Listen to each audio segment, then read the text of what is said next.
So we learned about the concept of poles and zeros and also its significance with respect to driving point function as well as transfer functions. Now today we will see how this poles and zeros affect the time domain response. Now for that let's consider the location of poles at several places in the pole zero diagram. So first let's consider a pole at origin. The first case is I am considering a single pole at origin, and let's see what will be the time domain response if the pole is at origin. So if I am drawing the pole zero diagram, then the plot will be j omega sigma. So there is a pole at origin, that is at origin, we can mark it like this. So this is the pole zero diagram. Now for such a figure, what will be the function f of s? There are no zeros, there is just one pole at origin. So no zero means there are no s terms in the numerator. So the numerator it will be 1 divided by a single pole, that too at origin, means f of s equal to 1 by s. So if f of s is equal to 1 by s, what will be its inverse Laplace transform? F of t will be equal to u of t. That means the response will be, this will be f of t versus t. That is, if there is only one pole at origin, then the response will be a DC value which is constant throughout. And such a response, we say it is marginally stable. That means the output response remain a constant throughout. We can say that such a system is marginally stable. So if there is a pole at origin, the response will be a DC constant value throughout, making the circuit marginally stable. Now let's see another case where there is a pole on left hand side of the S-plane on this real axis. So here, if we draw the pole zero diagram, the plot will be, we have the sigma j omega, and assume that there is a pole on this real axis. Let this point be minus a. Okay. Then what will be the function? There are no zeros. There are no zeros means numerator will be 1. A single pole at origin means we can write it as s plus a. So 1 by s plus a. Here the pole will be s equal to minus a. That is what we have considered here. So what will be the inverse? F of t will be equal to e raised to minus at u of t. So if I plot this, f of t versus t, we will get an exponentially decreasing way. Okay, so it tends to 0 when t tends to infinity, and such a system is a stable system. So when the poles are on left hand side of the S-plane, the system will be stable. Now let's consider another case, a third case, where the pole is on RHS on the right hand side, pole on right hand side of S-plane. Okay, so if we draw the plot,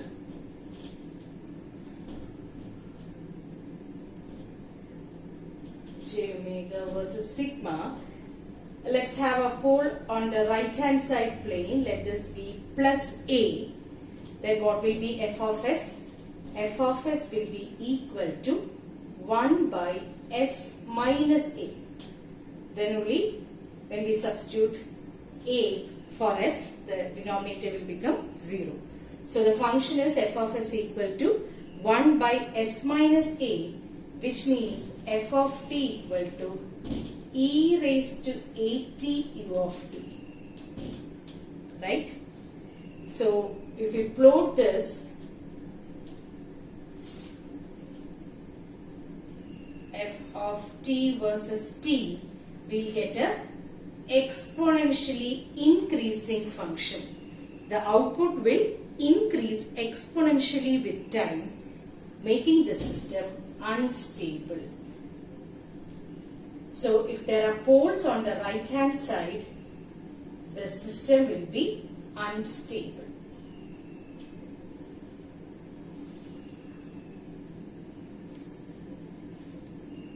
Till now we are discussing the location of poles on the real axis. When it is on the origin, when it is on left hand side of the real axis and right hand side of real axis.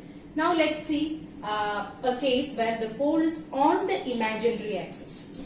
Okay, so pole is on imaginary axis means we have learned that if the poles or zeros are complex, they can appear only as conjugate pairs. So if I am marking a pole at say s equal to j2, then there should be a pole at s equal to minus j2 also. So this is the case where the pole is on imaginary axis. This 2 I have taken it as an example. So if this is the plot, then what will be the f of s? F of s will be 1 divided by, the poles are j2 and minus j2. So it will be s minus j2 into s plus j2. Okay, or this is 1 by s squared plus 4. For which you will get the inverse s. This is omega naught by s squared plus omega naught square. Here if there is a 1 by 2. So this will be 1 by 2 into sine 2t. Okay. So this is the amplitude. So what will be the response when we draw the f of t versus t?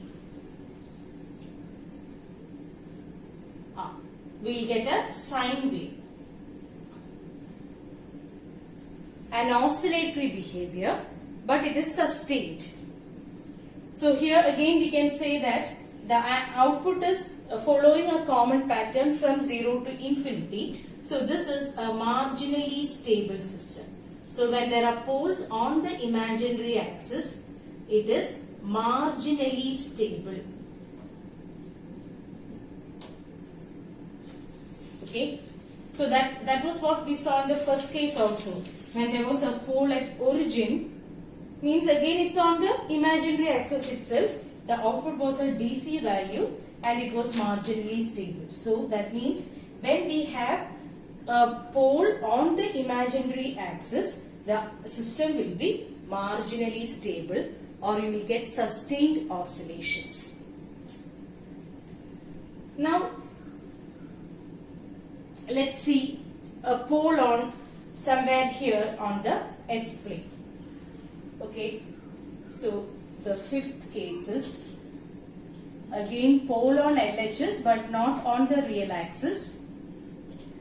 Let's take an example.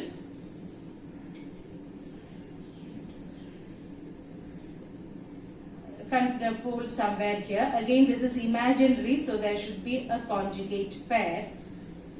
Now for an example, let's take it as -2 and okay, I'm taking for example the poles at -2 plus j2 and -2 minus j2. Pole somewhere on the left hand side, not on the real axis. So here f of s will be f of s will be equal to 1 by s plus 2 minus j2 into s plus 2 plus j2. This will be equal to 1 by s plus 2 the whole square plus 4, which I can write it as plus 2 square.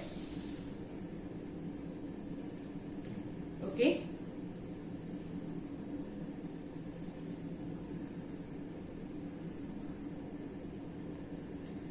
So this on taking the inverse, we'll get as f of t equal to 1 by 2 into 1 by s plus a the whole square plus omega naught square. Omega naught by s plus a the whole square plus omega naught square is e raised to minus at sine omega naught t. So this will be e raised to minus 2t sine 2t. Okay. So what will be the response like if we plot it?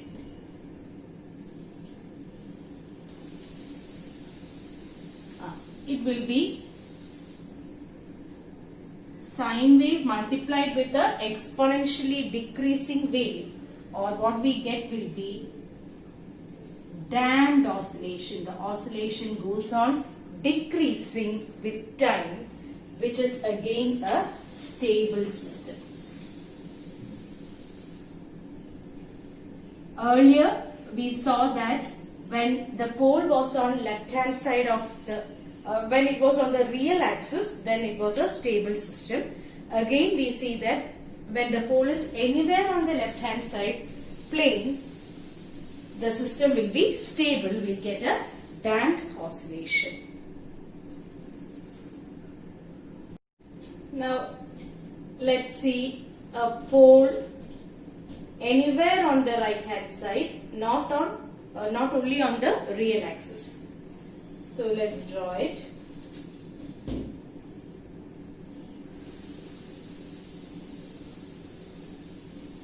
Let it be somewhere here and here. Again, let's take this point as J2. This is minus J2 and this point as 2. Okay. So f of s will be equal to 1 divided by s minus 2 minus j2 into s minus 2 plus j2. This will be equal to 1 by s minus 2 the whole square plus 2 square.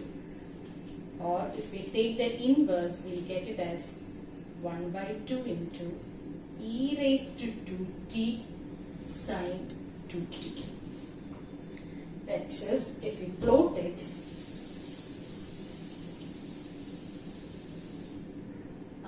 exponentially increasing wave.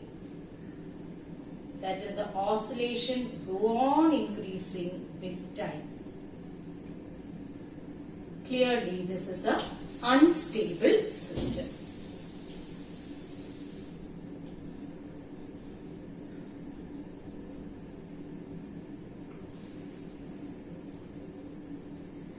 So, we have seen 6 different cases.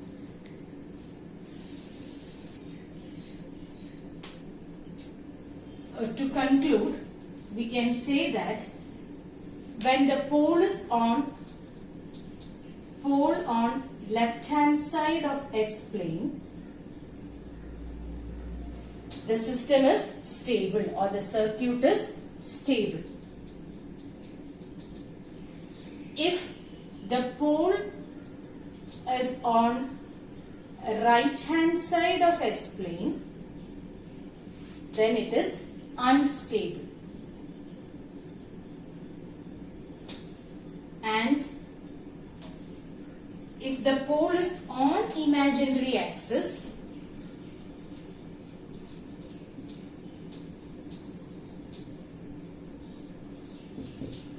pole is on imaginary axis, then it is marginally stable.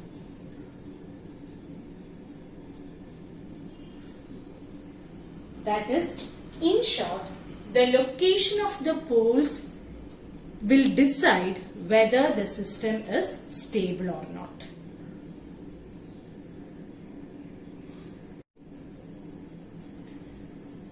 Now consider a network function f of s equal to, say, k into s minus z1, s minus z2, etc., s minus zn divided by s minus p1 into s minus p2, etc., s minus pm.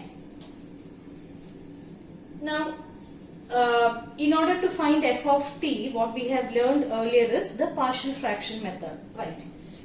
We can write this as, say, some constant. If you want, we can write it as ABC. Here I am writing it as K1, K2, etc.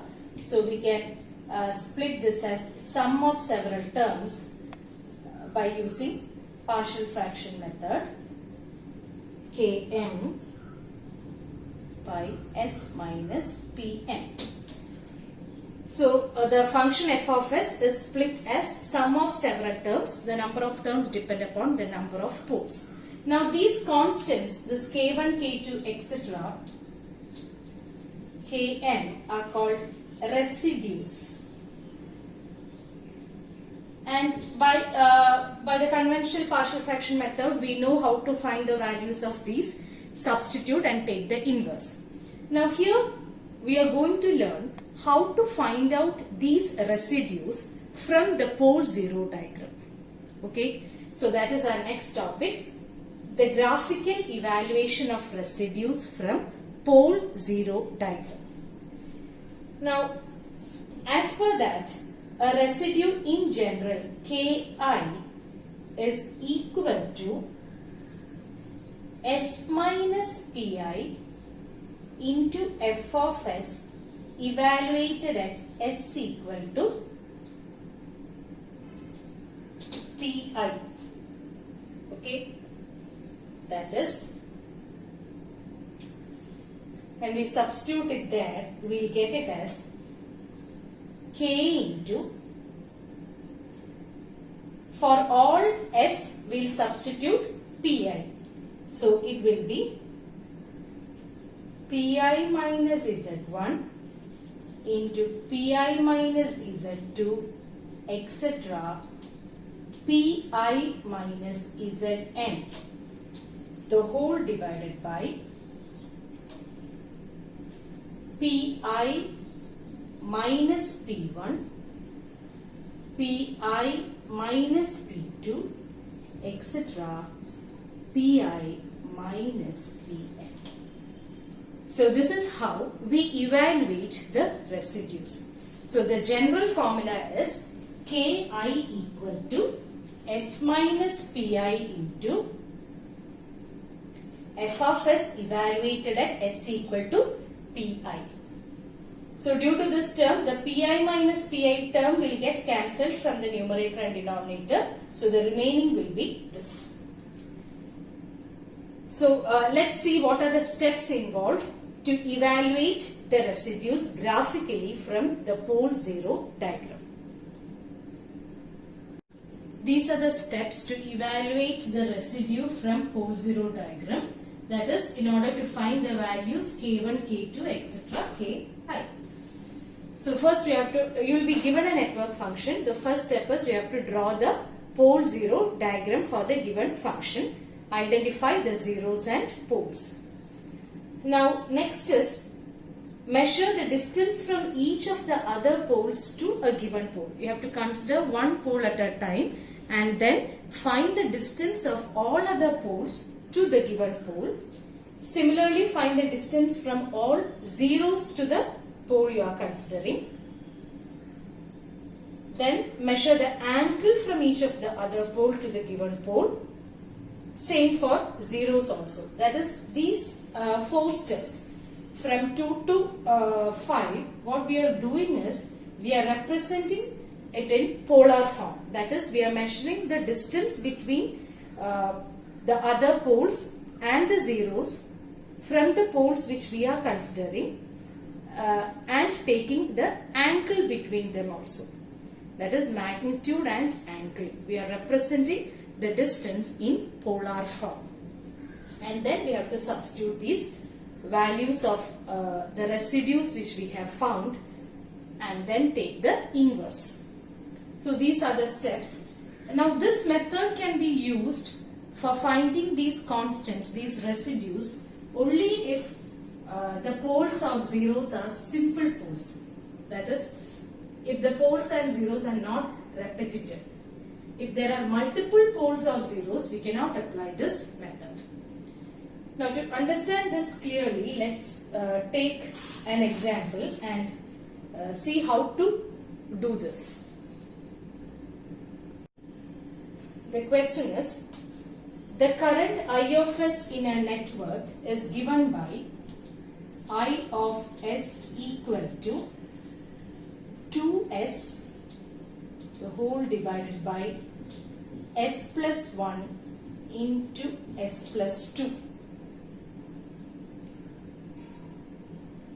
Plot the pole 0 pattern and then obtain I of t. That is, we have to find out I of t using pole 0 diagram. So the first step is clearly to plot the poles and zeros in the pole 0 plot. So the first step is you have to find out the zeros and poles. So what are the zeros? The zeros are just a single 0. The numerator, there is only one s term. So it is s equal to 0. Then what about the poles? S equal to, there are 2 poles, -1 and -2. The values of s for which the denominator become 0. So now we can plot it.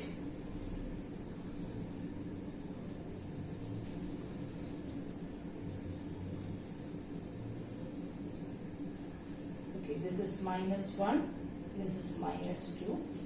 So we have a 0 at s equal to 0. Let's mark that. A 0 here. Then we have 2 poles, one at s equal to -1 and the other at s equal to -2. So we have drawn the pole 0 diagram.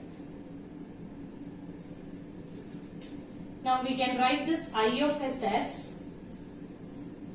k1 by s plus 1 plus k2 by s plus 2.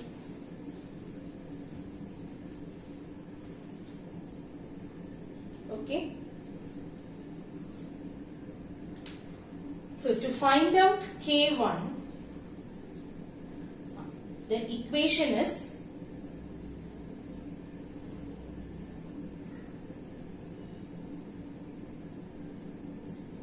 k1 corresponds to the pole -1, right? So the equation will be, this constant we have to take 2 into, we have to take the difference of zeros from this corresponding pole. That is, there is only one 0, so P1 minus Z1. Okay, I'll write the general form. K1 will be equal to the constant into P1 minus Z1 divided by the other pole is just a single P1 minus P2. So this is the equation for finding out K1. Our general equation is K into P1 minus Z1 into P1 minus Z2 etc. P1 minus Zn. But here there is just a single 0. So it will be K into P1 minus Z1. Similarly, denominator other than -1 there is just another pole. So it will be P1 minus P2. Now we can substitute it. K is constant, it is 2. What is P1 minus Z1? This is P1, this is P2 and this is Z1. Okay. So P1 minus Z1 will be minus 1 minus 0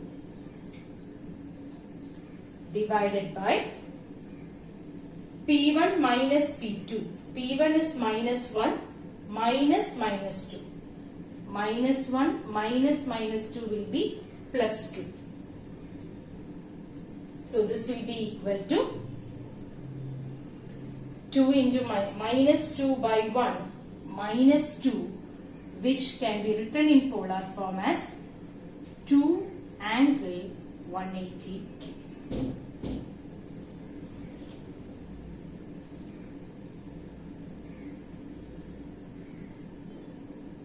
Okay. Now similarly,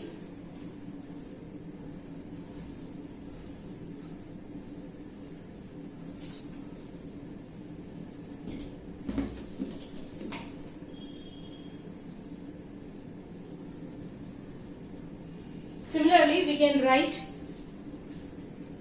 K2 also as K2 equal to K2 will be equal to K into K2 corresponds to the second pole, P2 minus Z1 divided by P2 minus P1. So this will be equal to 2 into P2 is minus 2. Minus 2 minus 0 divided by P2 is minus 2. Minus 2 minus 1, which is plus 1. That will be minus 4 divided by minus 1, which is 4 or 4 angle 0. So we got K1 and K2. Now we can write the equation for I of S. I of S equal to, what was K1? It was minus 2 divided by S plus 1 plus 4 divided by S plus 2. Or I of t equal to minus 2 into e raised to minus t plus 4 into e raised to minus 2. So this is how we do find the residues and from there find the time response. Let's do another question. V of S equal to 3S divided by S plus 2 into S squared plus 2S plus 2. We need to find out V of t using pole 0 fluid. So first let's list out the zeros. Here there is just a single 0 at S equal to 0. Z1 at S equal to 0. Then poles. There is a pole P1 at S equal to minus 2. Then S square plus 2S plus 2 can be factored as two terms. So it will be minus 1 plus J. And P3 is minus 1 minus G. So we can write we can draw the plot.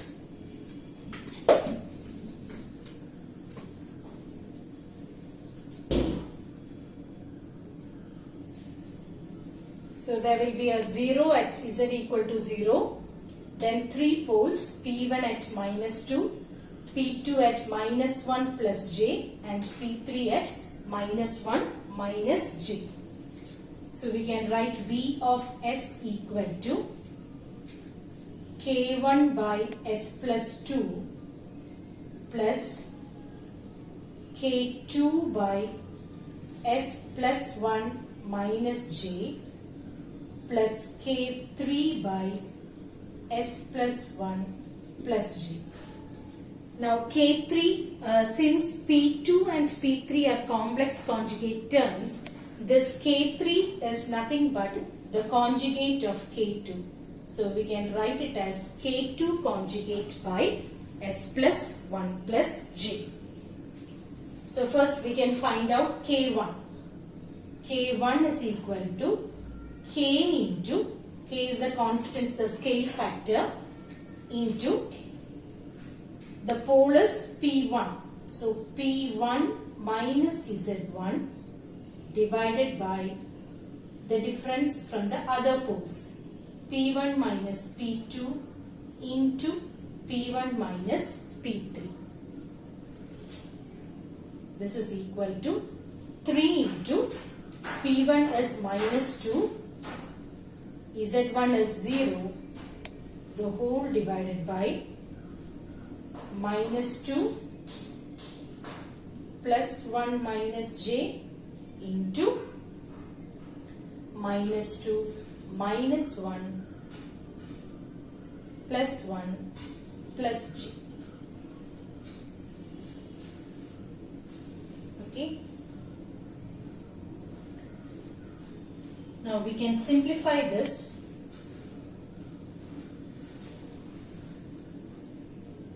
And we'll get K1 as minus 3.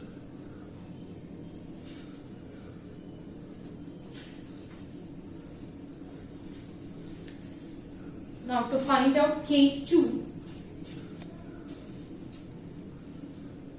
K2 is equal to 3 into, okay, we'll write the formula first, K into, K2 is the second pole, so P2 minus Z1 divided by P2 minus P1 into P2 minus P3, which is 3 into P2 is minus 1 plus J minus 0 divided by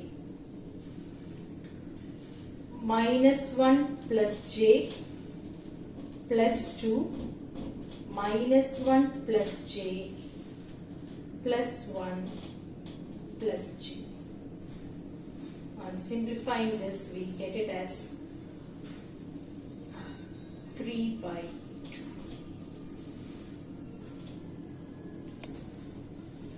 So we can write V of S equal to K1 is minus 3. So minus 3 by S plus 2. K2 is 3 by 2 by S plus 1 minus J. K2 dash is also 3 by 2. So 3 by 2 into S plus 1 plus J. Now this can, therefore V of T equal to minus 3 into e raised to minus 2t plus 3 by 2 into e raised to minus of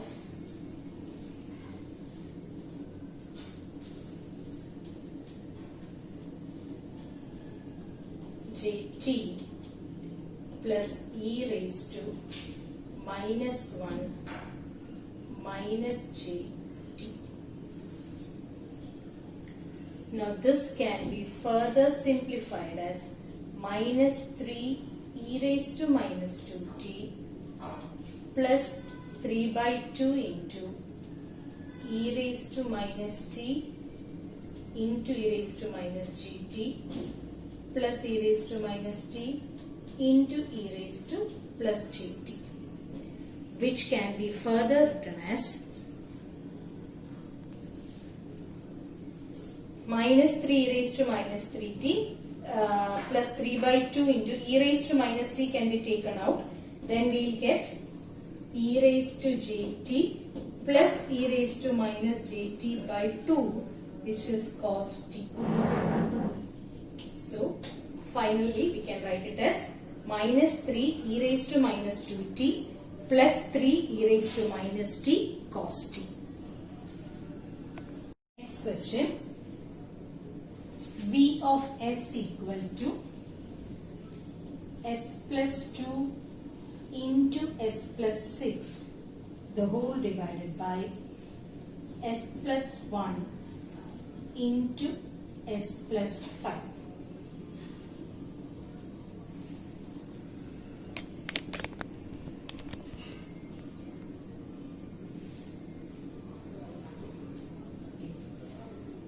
Now, here the problem is both the numerator and denominator are of same degree. If you want to apply partial fraction, the condition is it should be a rational function. The highest degree of denominator should be greater than the highest degree of numerator. So, the first thing what you have to do is you have to express it in such a form. So, let's expand this. This will be s squared plus 8s plus 12 divided by s squared plus 6s plus 5. Now, this we can perform the normal division. S squared plus 8s plus 12 by s squared plus 6s plus 5 will be 1. So, s squared plus 6s plus 5, which will be 2s plus 7. That is, this expression can be written in another form as 1 plus this plus remainder divided by s squared plus 6s plus 5. Okay. Now, this is a proper function.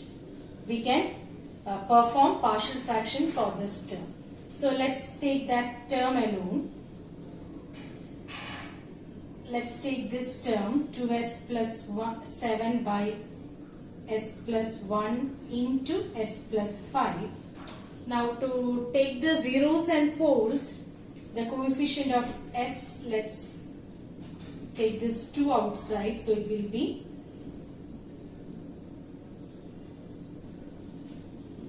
okay. Now this is in proper form. Now you can take this as the function and perform partial fraction. Here the scale factor is 2. The scale factor is 2. Then what about the zeros? Just a single zero, z1 at s equal to minus 3.5. Then poles, there are 2 poles, P1 at s equal to minus 1 and P2 at s equal to minus 5. Now we can draw the pole 0 plot. So we have drawn the pole 0 plot with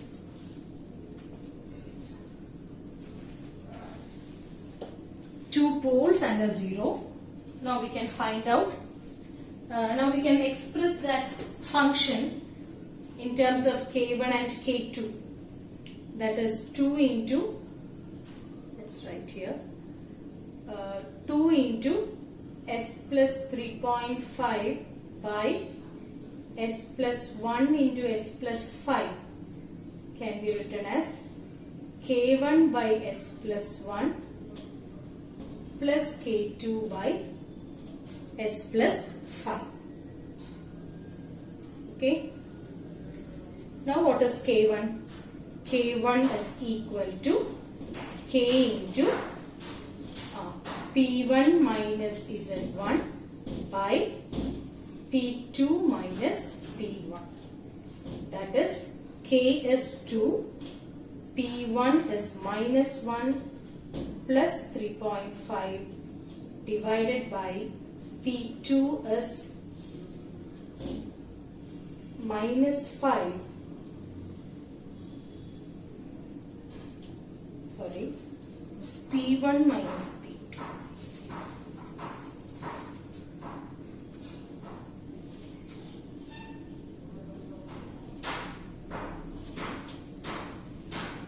So it will be P1 is minus 1 plus 5.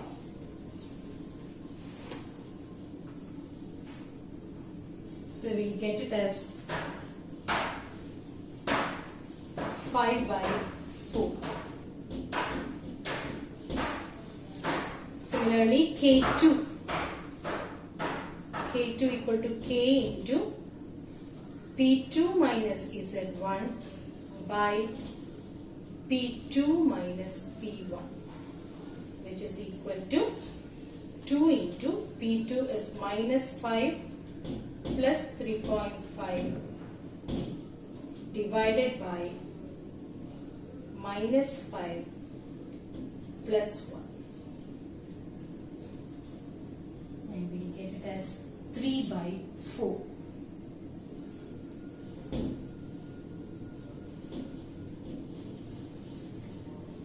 So now we can write the total function v of s by including that 1 also. It will be 1 plus k1 by s plus 1. k1 is 5 by 4 by s plus 1 plus k2 is 3 by 4 by s plus 5. And we can write the inverse v of t equal to, what is inverse of 1? It is delta of t. Delta of t plus 5 by 4 into e raised to minus t plus 3 by 4 into e raised to minus 5t. So this is the final answer. In this question, instead of giving the function, the pole zero diagram is given and you are asked to obtain the time domain response. So here we can directly write down the poles and zeros and then we will write down the function from there. So here the zeros, there is just one zero, which is Z1 at S equal to 0. And what about the poles? There are two poles, P1 at S equal to minus 1 plus j and P2 at S equal to minus 1 minus j. Now from this information, here the scale factor is also given in the question. Sorry, I skipped it. The scale factor is given as 5. So from all these data, we can write down the function. Say f of s equal to, the function is scale factor into s minus z1 by s minus p1 into s minus p2.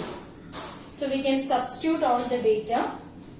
K is 5, s is 0, so it is 5s divided by s plus 1 plus j into s plus 1 minus j. So this is the function. Now we can split this into two. K1 by s plus 1 plus j plus, since it is complex term, the second term will be the conjugate, s plus 1 minus j. So we need to find out just K1 only. So let's do that. K1 is equal to K into P1 minus Z1 divided by P1 minus P2, which is equal to K into P1 is minus 1 plus J, Z1 is 0 by P1 is minus 1 plus J, P2 is minus 1 minus J. So this is equal to, K is 5. So 5 into minus 1 plus J divided by minus and minus plus, so that will go and we will get it as 2J. J plus J is 2J. So this we can convert to polar form. So this will be 7.07 angle 135 degree divided by 2 angle 90, which will be 3.54 angle 45 degree. Okay. So the other one will be K1 star will be K1 conjugate will be 3.54 angle minus 45 degree. Now we can substitute in f of s.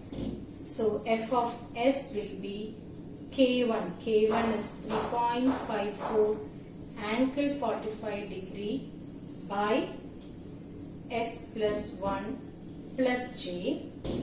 The other is 3.54 angle minus 45 degree by s plus 1 minus j.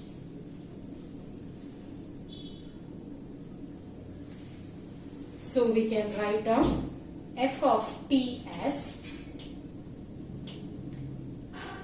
3.54 angle 45 degree into e raised to minus t plus 3.54 angle minus 45 degree into e raised to minus 1 minus g. So this is the final answer.